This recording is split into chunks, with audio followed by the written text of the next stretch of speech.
Back in 1899, a doctor in Vienna named Sigmund Freud published what he thought was his masterpiece. And for a while, it seemed like a total flop. It only sold about 351 copies in its first 6 years. But that book would go on to completely change how we think about our own minds.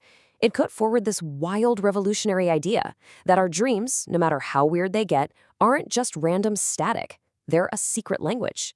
So today, let's try to decode the big ideas from the interpretation of dreams. I mean, of course you have. We all have. You know the ones you're flying, or maybe your teeth are falling out, or you're back in your childhood home, but it all feels off. For centuries, people had basically two ways of looking at these nightly adventures. And honestly, neither one was all that helpful.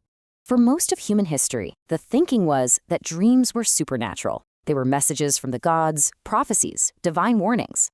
Then you get to the 19th century, and science swings the pendulum to the complete opposite side. The new thinking? Dreams are totally meaningless, just random brain garbage caused by something you ate or a noise outside your window. But Freud? He rejected both of those ideas. He said, no, dreams aren't messages from the heavens, but they're not just random noise either.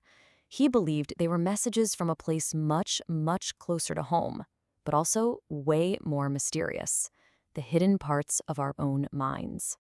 And to get what Freud was talking about, you have to understand his cornerstone concept, the unconscious. Think of your mind like an iceberg. The little tip that you see above the water, that's your conscious mind. But underneath, there's this massive hidden part filled with all the stuff your waking mind can't handle.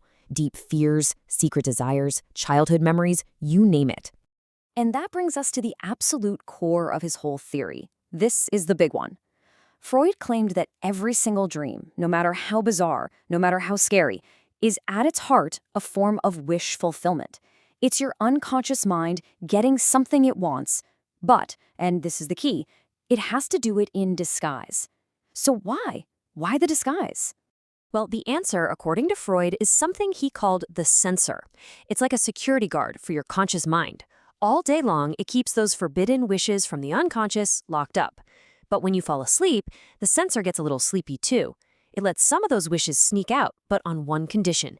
They have to be disguised, scrambled into the weird, symbolic pictures we call dreams. So, how exactly does the mind pull off this incredible disguise? Freud called the whole process the dream work, and he said it basically has two main tricks up its sleeve to hide the real meaning. The dream work is actually pretty clever. Its first tool is called condensation. This is where it takes a bunch of different ideas or people or memories and mashes them all together into one single dream image. So you might dream about a person who looks like your friend but sounds like your dad. That's condensation at work. The second tool, which is even sneakier, is called displacement. This is where the dream takes the strong emotion you feel about something really important and attaches it to something totally random and trivial in the dream. It's a classic misdirection. Now, Freud knew this all sounded pretty out there, so to prove his point, he didn't just talk theory. He put his own dreams on the operating table. Most famously one he called his specimen dream, which he bravely analyzed for the whole world to see. And honestly, on the surface, the dream sounds pretty boring. He dreams he's at a dinner party, he's checking up on a patient of his named Irma, and he realizes that another doctor, Otto, is to blame for her getting sick because he gave her a dirty needle. It just seems like a typical work-stress dream, right? Well, with Freud, it's never that simple. When Freud started to pull back the layers using his method of analysis, he realized the dream had almost nothing to do with his patient, Irma. It was all about him. It was a super complicated wish fulfillment. He was anxious about his skills, he wanted to blame his colleagues for his own failures, and he felt guilty. The deep, hidden wish of the dream was simple: to be proven innocent. And that just shows his whole point perfectly. The dream looks like it was about medicine, but the hidden wish was all about his own ego. Okay, so that was more than a century ago. The big question is, how do these ideas actually hold up today? I mean, Freud was a revolutionary for sure, but was he right?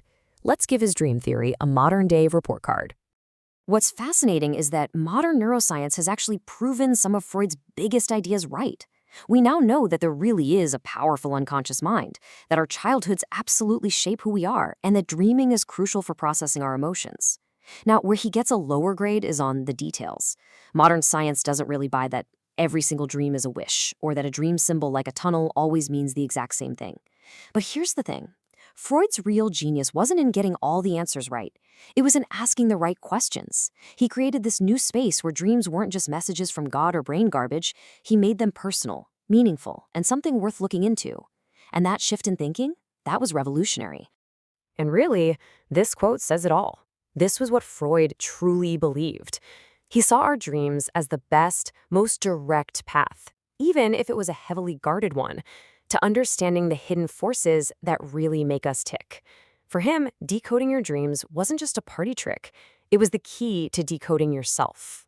So whether you buy into all of Freud's theories or not, he gave us this incredible invitation to actually pay attention to what's going on inside our heads.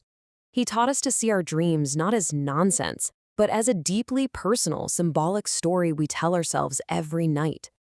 And so the question he kind of leaves us with is, are we willing to listen?